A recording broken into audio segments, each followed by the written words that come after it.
چلو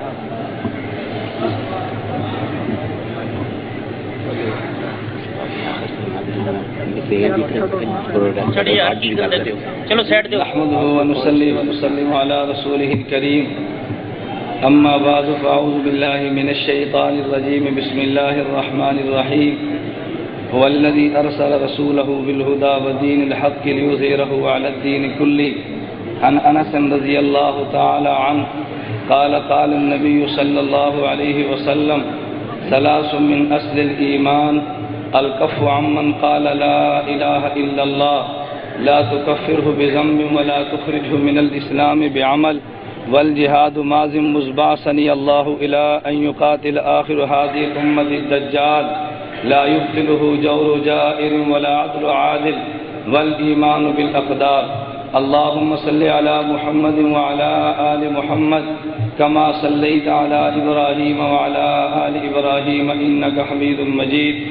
اللهم بارك على محمد وعلى آل محمد كما باركت على إبراهيم وعلى آل إبراهيم إنك حميد مجيد. مجھے آج کی نشست میں عنوان یہ دیا گیا کہ مسئلہ ختم نبوت کے عنوان پر اکابر علماء دیوبند کی خدمات کو آپ حضرات کے سامنے پیش کیا جائے. عقیدہ ختم نبوت پہ بات کرنی آسان ہے، عوام کو گرمانے کی بات کہنی بہت آسان ہے. عوام کو یہ کہنا قربانی دینے کے لیے تمہیں تیار ہو جانا چاہیے، یہ باتیں کہنی بڑی آسان ہے، مگر میرے اکابر علماء دیوبند نے قربانی کی ابتدا کی ہے.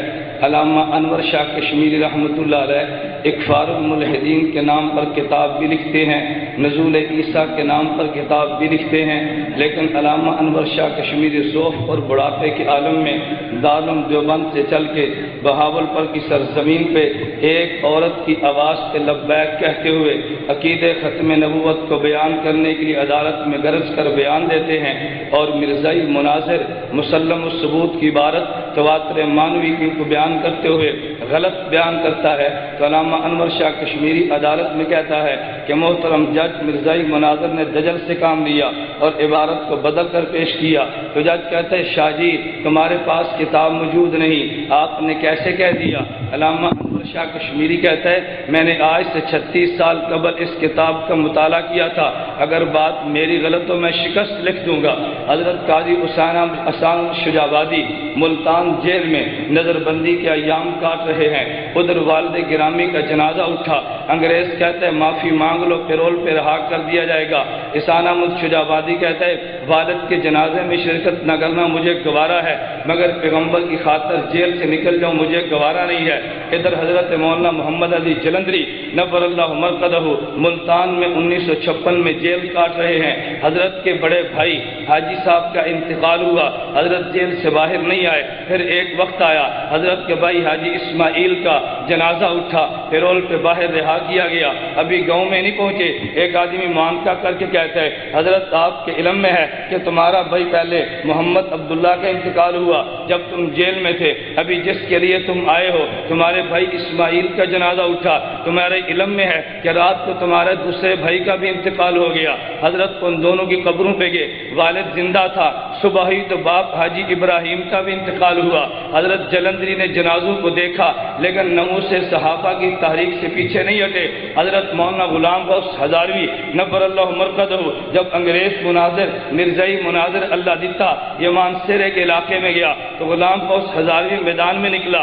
ادھر بیوی نے کہا تمہارا اکلوتا بیٹا زین العابدین تڑپ رہا ہے، اگر تم مناظرے میں گئے تمہارا بیٹا ممکن ہے وفات پا جائے. تو حضرت ہزاروی نے جواب دیا پر میں بیٹے کو تڑپتا برداشت کر سکتا ہوں مگر روزے میں پیغمبر کو تڑپتا برداشت نہیں کر سکتا. ابھی ہزاروی اسٹیج پہ نہیں پہنچا تھا، ابھی وہ بلاری اڈے پہ تھے، خبر آئی تمہارے زین العابدین کا جنازہ اٹھا. ہزاروی نے کہا بیٹے کا جنازہ ادا کرنا فرض کفایہ ہے، پیغمبر کی ناموس کی جنگ لڑنا فرض عین ہے. یہ میرے اکابر علماء دیوبند تھے، میں بڑی جرأت کے ساتھ کہتا ہوں انور شاہ کشمیری نے جنگ شروع کی تھی بہاولپور کی عدالت سے، اس جنگ کو پایا تکمیل تک پہنچایا. قائد انقلاب مفتی محمود نے پاکستان کی اسمبلی میں اگر عدالت میں جنگ آئی ہے تو سید اسمت سید انور شاہ کشمیری دیوبند کا سرخیل آیا ہے، اگر اسمبلی میں جنگ آئی ہے تو مفتی محمود دیوبندی آیا ہے، اگر ساؤتھ افریقہ میں عدالت میں جنگ آئی ہے شیخ الاسلام مولانا تقی عثمانی گیا ہے، حضرت مولانا محمد امین اکاڑوی گیا ہے، حضرت علامہ خالد محمود گیا ہے، حضرت مولانا منظور احمد چنیوٹی گئے ہیں، اگر ربے کے نام بدلنے کی بات آئی ہے جناب نگر کا بدل کے نام رکھا گیا مولانا منظور احمد چنیوٹی نے، میں یہ بات بڑی جرت اور دعوے کے ساتھ کہتا ہوں، اگر مناظرے کا میدان مرزائیت نے سجایا ہے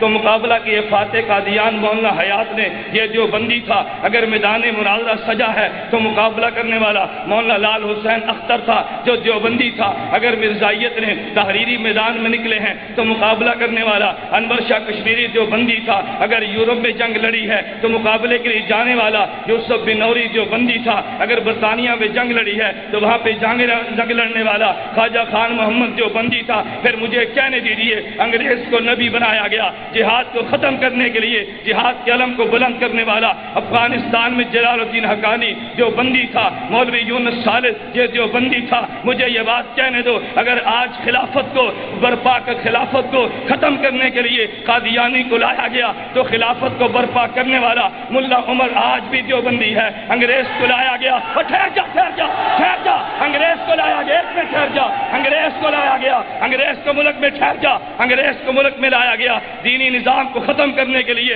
اس ملک میں وفاق المدارس کے نام پہ دینی تعلیم کو سر بلند کرنے والا مولانا سلیم اللہ خان دیوبندی ہے۔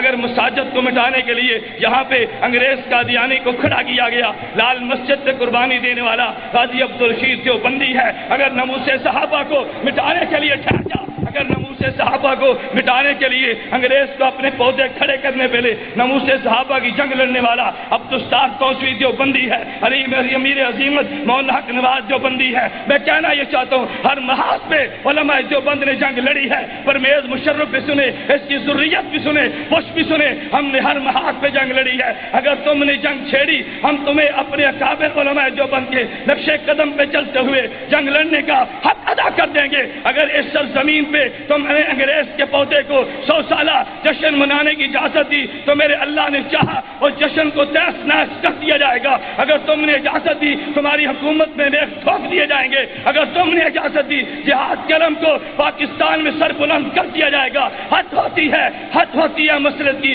حد ہوتی ہے حکمت بھی۔ میں اپنے اکابر کی موجودگی میں کہتا ہوں اگر ہر محاذ پہ علماء دیوبند نے جنگ لڑی ہے پھر مجھے کہنے دیجیے یہ ختم نبوت کا سہرا اکابر علماء دیوبند کے سر پہ ہے، ناموس صحابہ کا سہرا اکابر علماء دیوبند پہ ہے، ارے سیاست کا سہرا اکابر علماء دیوبند کے سر پہ ہے، جہاد کا سہرا اکابر علماء دیوبند کے سر پہ ہے۔ آج ہمیں بھی چاہیے عزم کر لیں ہم ختم نبوت کے لیے جنگ لڑیں گے، ناموس صحابہ کے لیے جنگ لڑیں گے، مدارس کی جنگ ہم لڑیں گے، مساجد کی جنگ لڑیں گے، طاغوت کے خلاف جنگ لڑیں گے، علم جہاد کو بلند کرتے ہوئے خلافت کا پرچم لہرا کے قادیانیت کی قبر پہ ایک مرتبہ نہیں کروڑ بار لعنت بھیجیں گے۔